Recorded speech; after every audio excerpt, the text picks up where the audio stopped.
இந்த நாளிலும் ஆண்டவர் உங்களை ஆசீர்வதிப்பாராக. வாக்குத்தத்தத்தை குறித்த தொடர் செய்தியாக நம்ம கேட்டுட்ருக்கோம். இதெல்லாம் இந்த வருஷம் முழுவதும் வைத்துள்ளோம். இந்த மாதம் நமக்கு வாக்குத்தத்தத்தின் மாதமாய் கர்த்தர் சித்தமான 30 நாள் வாக்குத்தத்தத்தை குறித்து தான் தியானிக்க போகிறோம். இதை வச்சு மீதி 11 மாதம் ஓடிக்கிறோம். லேலுயா.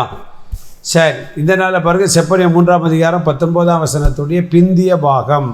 அவர்கள் வெட்கம் அனுபவித்த சகல தேசங்களிலும் அவர்களுக்கு புகழ்ச்சியும் கீர்த்தியும் உண்டாக செய்வேன். கர்த்தருடைய நாம் மகிமைப்படும் நல்ல வார்த்தைகள். இந்த ஆண்டு எப்படி இருக்கும் அப்படின்னா, ஆண்டு என்ன செய்ய போகிறாராம் அப்படின்னா, வெட்கம் அனுபவித்த சகல தேசங்களிலும் கர்த்தர் நம்ம எப்படி கீர்த்தியும் புகழ்ச்சியுமாய் வைக்க போகிறார்.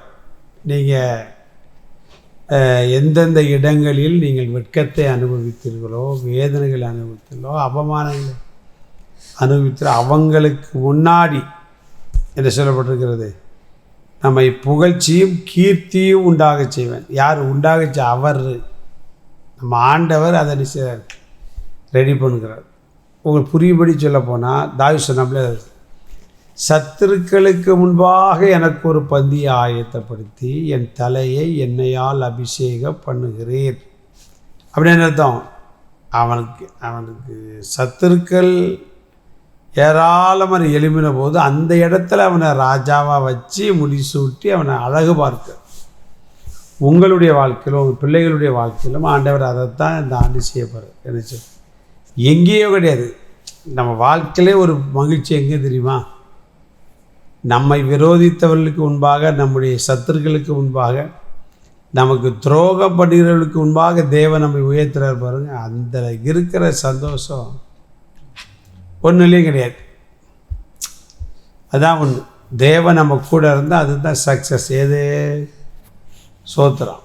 சத்துருக்களுக்கு முன்பாக தாவீது பார்த்தீங்களா, எங்கே அவமானப்படுத்தப்பட்ட அங்கேயே முடிசூட்டப்பட்டான்.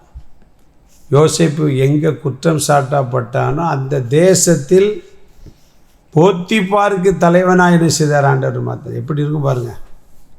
சொல்லிட்டார், கையாவது காலையாவது பார்வன் சொல்கிறார். அப்போ இந்த வார்த்தை எப்படி வருது அப்படின்னா, கர்த்தர் தருகிற புகழ்ச்சிக்கு மனுஷன் இன்னைக்கு கொடுப்பான், நாளைக்கு உருவிடுவான். நிறைய பார்த்தாச்சு. நம்மளை புகழ்வான், பின்னாடி போய் நிச்சயம் வைக்கல்வான். ஆனால் இயேசுநாதர் அப்படி கிடையாது. கவலையே படாதீங்க. அவர் மேலே நம்பிக்கை மறந்து இந்த ஆண்டு முழுவதும் நீங்கள் எங்கே தாழ்த்தப்பட்டீர்களோ, வெட்கப்பட்டீர்களோ, அந்த இடத்துல உங்கள் தலையை உயர்த்தி உங்களை விரோதித்தவர்கள் வெட்கப்பட்டு போகும்படியாக ஆண்டவர் செய்வார். நிச்சயம் செய்வார். மனதின் மகிழ்ச்சியோடு இருக்கிற ஆண்டவர் சொன்னதை செய்கிறவர். சோத்திரம். வேதம் முழுவதும் எங்கே முருதைக்கு அவமானப்படுத்தப்படுறானோ அங்கே தான் உயர்த்தினார். யோபு யாருக்கெல்லாம் முன்பாக அவமானப்படுத்தப்பட்டானோ, வெட்கப்படுத்தப்பட்ட அவர்களுக்கு முன்பாகவே தேவன் ஆசீர்வதித்து இரட்டிப்பான ஆசீர்வாதங்களை கொடுத்து எதிரியை வெட்கப்பட பண்ணார்.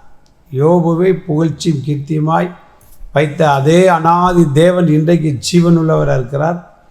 நாம் ஒவ்வொருவரையும், குறிப்பாக நாம் எல்லாரையுமே அனுசரிச்சுவார், புகழ்ச்சி கீர்த்தியுமாய் வைப்பார்.